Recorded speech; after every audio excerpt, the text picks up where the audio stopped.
Hey everyone, Tony here. Hope you're doing well. It's Tuesday, September 18th. I have some positive news to share with you guys. The first, as many of you have probably seen already, the market is having a bit of a pump.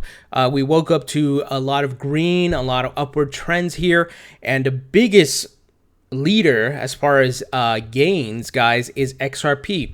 Seeing double-digit percentage gains here, guys. It was fluctuating between 18 to 20% all day.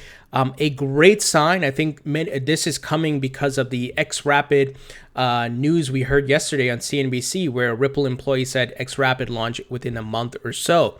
So this is a bit of a little bit of a taste of to what is to come, because as we get closer. And remember, I told you guys, when xRapid goes live, what's going to happen? CNBC, Fast Money, Fox Business, Bloomberg, Crypto, and all of these people, fintech blogs and news sites are going to start reporting xRapid going live. But what's important, who's going live with it? And that is going to cause a lot of FOMO, because we're going to actually have real world use case application on a massive scale with Ripple XRP, which is going to disrupt a $1 trillion industry, working with banks and payment service providers via the xRapid tool, or protocol, I should call it. So this is a little taste of what's to come. And it's great to see that XRP is moving so significant. And we know everything is up, right? But Bitcoin right now, from a 24-hour perspective, only up 1.2%. XRP 18.36%. So significantly higher. And that's a good sign. Why? We've been waiting and praying for a decoupling of XRP from Bitcoin, as well as other cryptos. I would like Ethereum to decouple from Bitcoin. Right now, we are in the infancy stages, and everything moves with Bitcoin. Bitcoin moves up, the entire market moves up. Bitcoin moves down, everything moves with it. Because there's manipulation, but also Bitcoin is currently used as a base currency on many sites. So people have to buy it to purchase, and if the market's down, people don't buy. You guys understand that. I don't think I need to explain it. We've gone through it many times. Boy, but I can't wait for this decoupling, and I believe the launch of xRapid, and as more banks keep getting added and that news gets out there, and the volume starts moving on the XRP ledger, I believe we'll have some decoupling. I've said it before on the record. I believe as this market matures and we move to the utility phase, XRP will be number one in the market. I absolutely believe that, because it has the biggest use case out there, and it's also going to be moving high volumes of with regards to money, right, for cross-border payments. We know banks send trillions of dollars daily, quadrillions yearly.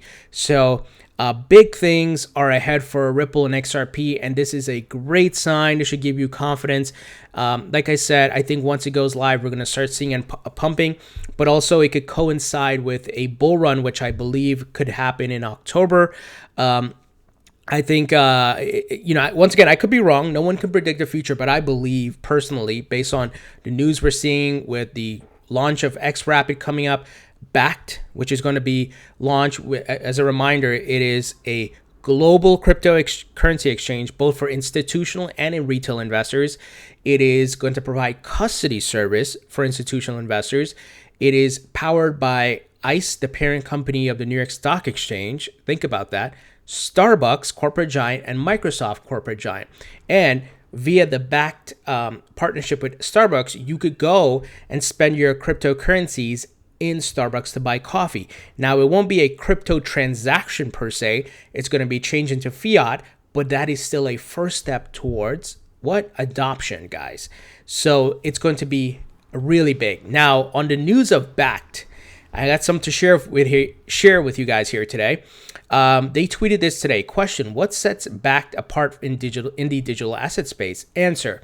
And they linked to an article published by their CEO. This all published today, Kelly Loeffler.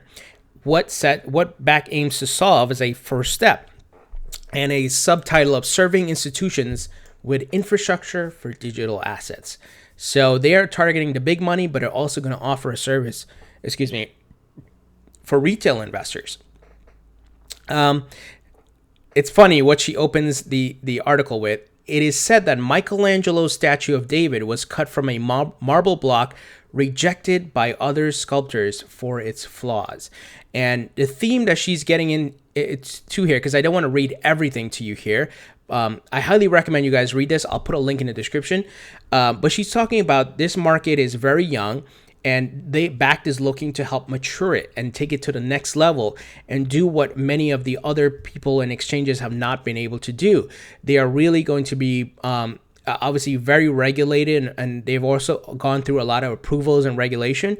So they're going to help bring the market to a maturity level. So they have a regulated ecosystem.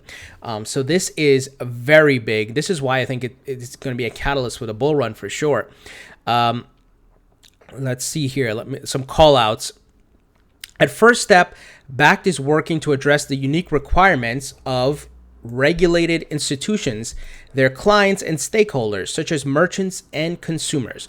Our goal is to make the digital assets more liquid, trusted, and accessible, allowing meaningful innovation to follow. Many in our space are working towards this objective. So what makes Bakkt's approach different? New products on existing infrastructure. So she talks here about their version of a ETF, and we know there's many ETFs that got rejected by the SEC. We know a decision is coming September 30th. We know the CBOE Bitcoin ETF is the largest out there, but they are offering something better, and I think a lot of people are missing this. So she said here, that's why Bakkt's foundation uses existing time-tested regulated futures market infrastructure to introduce physically delivered Bitcoin and warehousing to global markets. All aspects of the existing futures markets, including institutional grade onboarding and compliance, will, for the first time, be part of a physical delivery and warehousing of Bitcoin. This includes consistent standards for compliance with anti-money laundering and know your customer rules, market surveillance, and reporting standards at a federal regulation level, subject to final approval by the US CFTC. Now, unlike regular ETFs, they are actually going to have a physically backed ETF. They're going to warehouse and have the custody service to store the actual Bitcoin or whichever other asset, Ethereum, XRP, that's going to back that ETF. That's hence the name Bakkt. Whereas others don't have that type of backing or custody service. It's more different, and that's, I believe, why the SEC has been shooting it down and disqualifying many of these. So, guys, big things here going on with Bakkt. And let's see here. Bakkt's first contracts will be physically delivered Bitcoin futures contracts versus fiat currencies, including USD, Great Britain pound, and the euro. For example, buying one USD/BTC futures contract will result in next day delivery of one Bitcoin into the customer's account. This aspect of physically delivering adds the utility of Bitcoin beyond simply trading. So big time, guys, big time. It's actually going to be delivered to the customer. That is, no one else is doing that. So number 2, new security standards. To meet institutional standards for market integrity and asset security, our trading, clearing, and warehousing infrastructure will offer a new level of technology and financial security built on a resilient technology backbone. Key parts of this, of which are inaccessible from the internet. Now, what have I been telling you guys? Before people, the big money, the whales dump millions into this market, what do they need? A secure way to store their crypto, custody service. They need insurance and assurance. They need to know, hey, my stuff is safe. They're not just going to go on Coinbase and dump $1 million, guys. When I say that, I mean like how you and I would, or go to Binance and buy a whole bunch of crypto. That's not what they're going to do. They need this white glove service, so to speak. They need like the stockbroker service. Yes, Mr. Rich Person, I will buy you a 1 million XRP, 100,000 Ethereum, and it will be stored in our warehouse here, and this will be your specific key, and here's your certificate of ownership, etc., etc. They don't move like we do, guys. They move in different circles. It's going to be white glove service for these people. They need to know that their stuff is safe.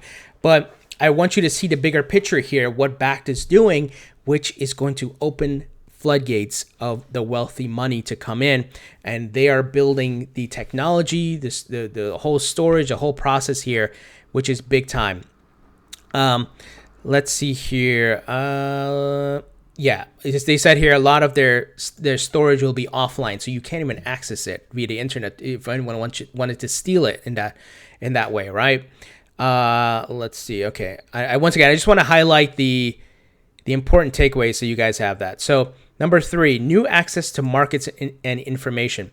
The connectivity and participation requirements of large financial institutions necessarily differ from retail participants on unregulated cash market crypto exchanges. These include things like access to FIX APIs, consolidated ticker feeds, regulatory reporting features, and participation agreements. Notably, Bakkt will not rely upon ISDA agreements, which are used in the over-the-counter swap markets. The existing futures ecosystem, which was broad range. Okay, so I don't want to continue reading here. It's just let me just make sure I give you the gist of what's happening here. It's just more better information and reporting, more transparency. The folks are going to have an API to maybe what's included in their portfolio and the movements of certain data. So Bakkt is going to provide reporting, but these people can tap in via an API. So they are taking it to the next level. And I hope you guys grasp what's happening here. This is very big. This is very big. This is going to really, like I said, open the floodgates, right? The wall that's holding up the dam, right? All that water, all that institutional money, so to speak, it's going to break open. And I think we'll probably see more folks come out with service like this. We know that Bank of America got a patent for crypto storage. The Winklevoss twins got a patent for a different type of crypto storage. So everyone is trying to provide custody service with the big money because that's where we're headed. And that's why you should keep holding. If you hold XRP, Bitcoin, whatever, just keep holding all of it, guys. This market's going to take off. It's a new asset class. It's here to stay. Governments are on board, and we're going to see the growth of this market, and there's a lot of money to be made. Now, moving ahead, I've talked about Hester Peirce, who is the head of she's the commissioner, if I'm not mistaken, of the SEC. So, yes, SEC commissioner. By the way, guys, give her a follow. She's totally on board with crypto, gets crypto, understands that this is a new asset class. She calls out the rest of the regulators and the people who need to really learn about this market. She says here, regulators need to hop out of their helicopters and onto the free range. So let's support this person, Hester, and because she's definitely on board with crypto and she's pushing for the Bitcoin ETF to get approval. Now, like I said before, the Bitcoin ETF is not going to help drive prices up per se. It's not a direct correlation, right? But it's one of those emotional lifts that the market needs and that investors need, where you will have kind of a pump. I believe, let's say September 30th comes and they say Bitcoin ETF approved for this, for whoever, right? That is going to be big news because they denied many before. And I know I just talked about Bakkt doing it better, but at the same time, the regular ETF still exists. So if they approve one, guys, I think it's going to, once again, give that emotional lift. That psychology of the market is going to change a bit, where folks are going to be like, oh, wow, okay, boom, SEC approved a Bitcoin ETF. Everyone's going to move forward, right? So I'm hoping at least one ETF gets approved. I don't care about others. I just one. So the market sentiment would change, because with all the denials, it put a damper on the market. As we guys remember, we saw the Winklevoss twins ETF got denied and the market slumped from there, right? So definitely follow her. She wrote a really well well thought out article here, talking about cryptocurrencies and regulating it and letting it flourish, helping it to grow and innovation and all that. It's very long, so I don't want to read this out to you guys, but I can put this in the description as well, so you guys can check it out. But this is a good sign that she's leading the charge here. And there's also something else that's significant. There's a Trump appointee for as an additional SEC person. I forgot his name, but folks are saying he is pro crypto and he could be the one that can help shift the vote into the pro crypto ETF here, right? 3-2 because there's 5 members. So I think some good things are ahead. I think, like I said, one of my catalysts is if the SEC approves at least one ETF, I think that will be another catalyst for the bull run, guys. So definitely support Hester. She's on board with crypto. So, definitely follow her, show her some support and all of that. Like I said, I'll put a link to this article here. But moving ahead, guys, Coinbase has hired a LinkedIn executive as new data chief. So why am I telling you about this? Because as we've been talking about, exchanges are expanding, businesses are expanding and getting into crypto, adding services and all of that. And I have a lot of complaints about Coinbase, but like I've said before, they are leading the charge in many ways to help grow this market. We talked about them opening a New York City office and going to hire over 100 people, poaching a lot of Wall Street people. And now they're poaching people from LinkedIn, head of analytics and data science. Guys, when you see things like this happening and they're building out actual, getting people into certain positions to help build out the existing things the things that exist in the stock market and other financial markets, right? Because a lot of these folks work off of data, big data, machine learning, and they want intricate reporting. And that should tell you where this market is heading. You don't need this if you're just trading Bitcoin, Ethereum, and Litecoin, right?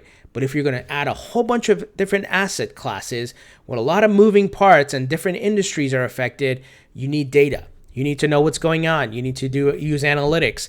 And those of you who are in the business world, obviously, I'm in search engine optimization. I use a lot of analytics and information and customer information to build strategies and so forth, and to go from there. And this is a great sign, guys. These are little things that people miss and they don't realize how significant it is. And the fact that Coinbase is looking to make money. Let's be clear. Everybody's here to make money. So they're not doing this for fun. They're not doing this as a hobby, guys. And they know what's coming. And I hope you see it as well. They're building out their workforce. They're getting people in the right positions, the talent, the knowledge, and they're getting set for the growth of this market. Because why? I've said it time and time again. We are in the infancy stages, and we are who are currently holding are the early adopters ahead of the curve, and we should count ourselves lucky. This is, if we keep holding, we can make some good money. And I've already made some money in the last bull run. I'm looking to make more, of course, and I believe the prices will continue to rise. I believe the prices we see now will not see them again after the next bull run. Sure, there's going to be corrections, but remember, higher highs and higher lows, new support levels and plateaus every year. So look back at the charts and you'll see that for yourself. Big things are ahead, guys. Lastly here, but this is an old video that emerged here. Someone found it on and posted it on Twitter, and it's really talking about how xRapid came about. So Sagar Sarbhai, remember, he's the one who spoke to CNBC yesterday saying xRapid will go live in a month or so. Back in 2016 was at FinTech AD, and he's talking about Ripple. This is in the early days now. Gave 12 banks XRP to test internally, and they loved it. It worked. They just gave it to them, and they did some transactions, and they're like, wow, this works. This is great. They wanted to use XRP, but they couldn't because of regulations. Meaning, and he says it in the video, they couldn't hold XRP as an asset because obviously it'll be against the regulations and the rules and so forth. So he said Ripple from there decided to build xRapid, where the banks didn't have to hold XRP. They can simply do what? This is a pop quiz. Go to where and buy it? Bittrex, coins.ph, or Bitsell. They don't have to hold it. They can simply go buy it, use it, right? And it's sold once they send the money over, and that's once they send the XRP over, and it's converted instantly. Guys, big things are ahead for the crypto market, but also Ripple XRP. Really big things. Now, I'll put a link to this as well. So I got 3 things to link to you guys here. The Bakkt article, Hester Peirce's article, in this video. I highly recommend you. This will give you an understanding of how xRapid was essentially formed. It tells you, what Ripple tried to do initially. Like, hey, banks, here, take some XRP. Here, try it out. And the banks are like, wow, oh my God, this is fast, cheap, et cetera, et cetera. You guys know the benefits, but we can't hold it on the books. We can't hold that asset on our books, right? Ripple says, okay, give us a year or a two. Boom, xRapid, here you go. Boom, we got banks signed. Getting xRapids ready to go next month. Guys, keep holding on to your XRP. Big things are ahead. So guys, what do you think about this news? Crypto market pump. Ripple seeing double-digit percentage gains. I believe it is a great sign because I want the decoupling from Bitcoin. I want this gives XRP to the opportunity to grow and take over the market as more banks get added and volume starts picking up. Bakkt, man, this is big. They are doing some next level stuff here. So definitely read through this, guys. Hester Peirce fighting the good fight here for crypto and Bitcoin. She sees it. She understands it. Understands it's a new asset class and is fighting for that Bitcoin ETF. Like I said, we don't. The Bitcoin ETF is not going to impact the market per se with prices. Obviously, because there's a lot of people trying to short the market, but it's one of those things that's going to give an emotional, psychological boost for the market, which could spark or add to a bull run. Coinbase continues to expand and get talent, and they're doing some big things. Bittrex is doing the same thing, but Coinbase is doing a lot, guys, and this is a sign of what's to come. And then this video, which is from 2016, gives an outline of the origin of banks using XRP and how that led into the development of xRapid. Leave your thoughts and comments in the comment section below. Thumbs up if you like this video. Please subscribe if you haven't already. Don't forget to follow me on Facebook and Twitter. Links in the description. Guys, please also help share my channel with your friends and family who want to learn about crypto. You know how I do it here. I take a factual, logical approach. We don't over-speculate. We do a little bit of speculating off of facts. I show you sources. I don't make stuff up.